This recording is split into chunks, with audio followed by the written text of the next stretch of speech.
it's Kelly from North Hill Soap Company. I've been watching lots of videos about people making their own silicone pattern sheets to go in their soap molds. And I really like the look of the pattern on top of the soap bar.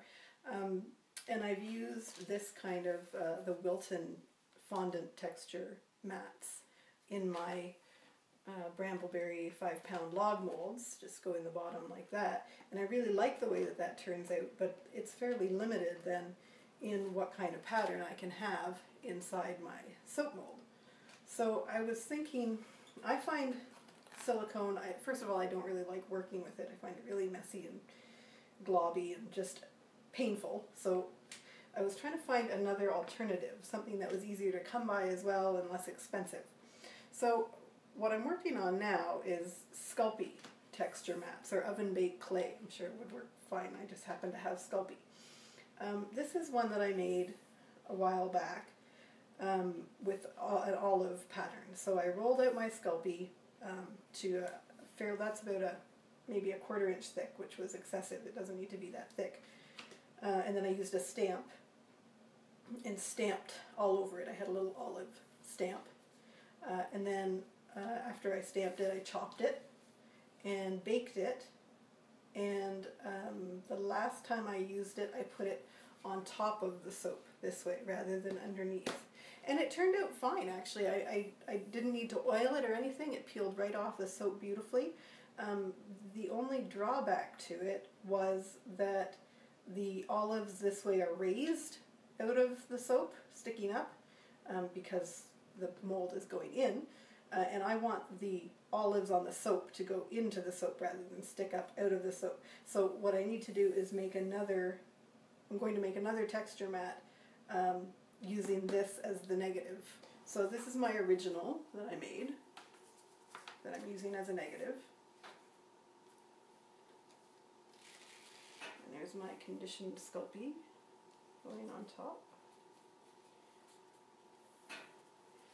And now I'm going to gently press the new Sculpey onto the original plate. And hopefully inside it's molding down into those olives that are already on there. So yeah, let's do that. Let's roll this way as well. Make sure we've got really good pattern going on there. So I'm peeling slowly because I don't want to pull the Sculpey underneath.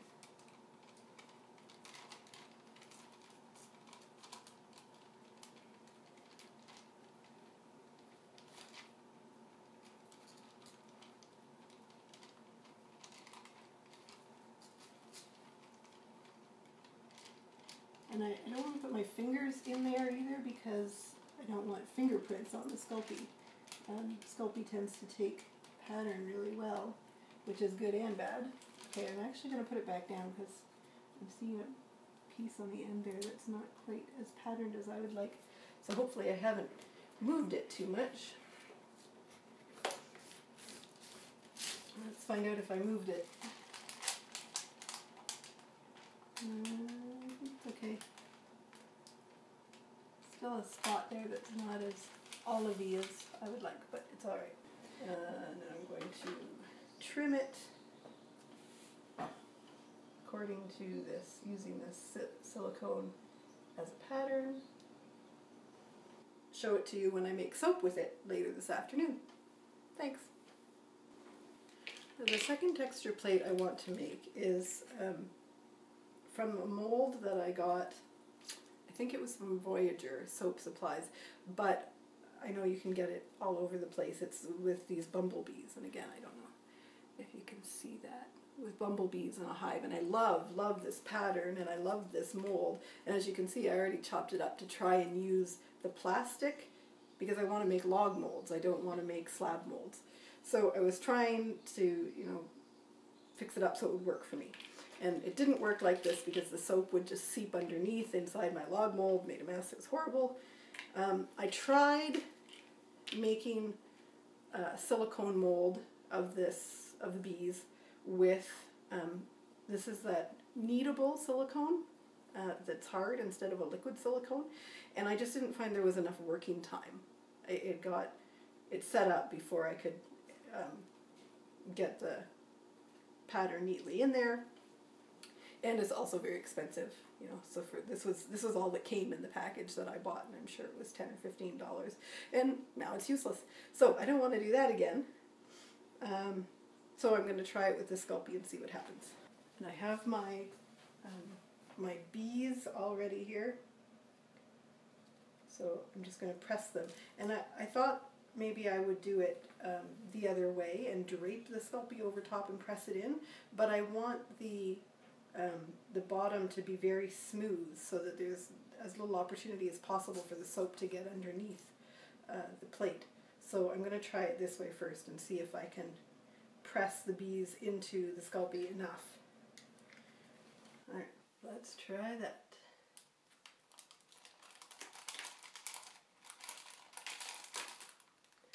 Alright, I'm sufficiently happy with that.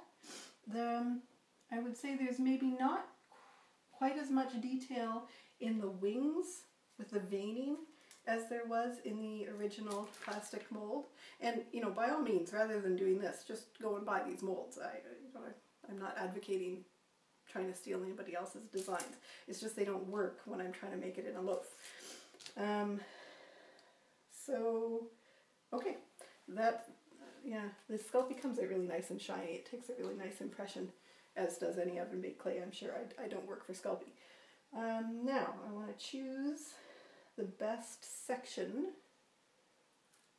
for, I think starting at this end has the best impression. That we lost the honeycomb down there, so we'll go for here.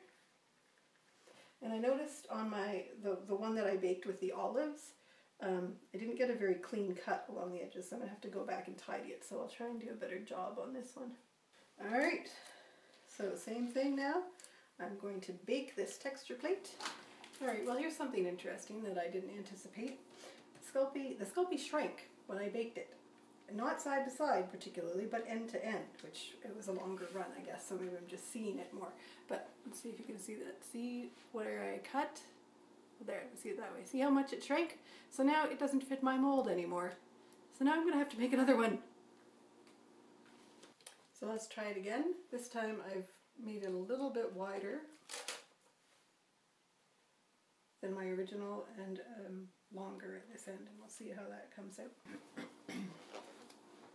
So today, this is the next day, and I've made my Castile soap recipe and brought it to kind of a medium trace, because I don't want it so thick that it won't go into the crevices and hold the pattern, but I don't want it so thin that it's going to sneak under my texture plate. And I've put both of the texture plates in, both the one that shrank and the one that I did second. So the second one is quite a bit thicker than the first one. The first one is a little too short. So I will try them both out, and I haven't done anything to them. I didn't spray them or, you know, rub Vaseline on them or anything. So we'll see how that goes when I unmold, either later today, because sometimes my Castile sets up quick as a flash, or tomorrow or in a few days, because sometimes it stays really soft, and I have yet to figure out why that happens. It's been a little more than 24 hours now, maybe 30 hours, and I've got some nice hardness on the bars, so I'm going to open them up and see what we got with our texture plates. I can already see on the back through the silicone that I had some bleeding under the texture mats, but not too bad, it doesn't look like. There. Now, it's going to be the best way to get that out of there. There we go. I just put a nail under it. You see how nicely that's coming off? Like I said, it really doesn't, it doesn't need, I didn't put anything on that texture plate. I didn't, on I didn't rub it or spray it or anything. I just slapped it in the bottom of the mold. Alright, and there's what we got. So you can see I have a lip around the edge that I'm going to have to take off. But I'm happy with that pattern. It's very cool. And that was the thin one that I made first. And in this one, I used the thicker texture plate that I made second. So let's see what that's like. Again, a little bit of soap escaped underneath. Get my nail in there. That one doesn't want to come off. There we go. Peel downwards. There. So this obviously, this second texture plate is the one that I cut larger, and then I trimmed it down with scissors afterwards. So I don't have as much trimming to do around the edges on that one. But still, yeah, gave me a nice pattern on there. Didn't stick. It's fairly smooth, not shiny like the shine you get from silicone, but smooth for sure. I had an order come in for my goat milk and honey soap, so thankfully we get to check that one too. So I made the soap yesterday. So unmold it and see what happened with the texture plate. This texture plate is much thicker, obviously, than the olive texture plate that I made. So there, a little bit of soap got underneath, but not too bad. Find the edge with my nail.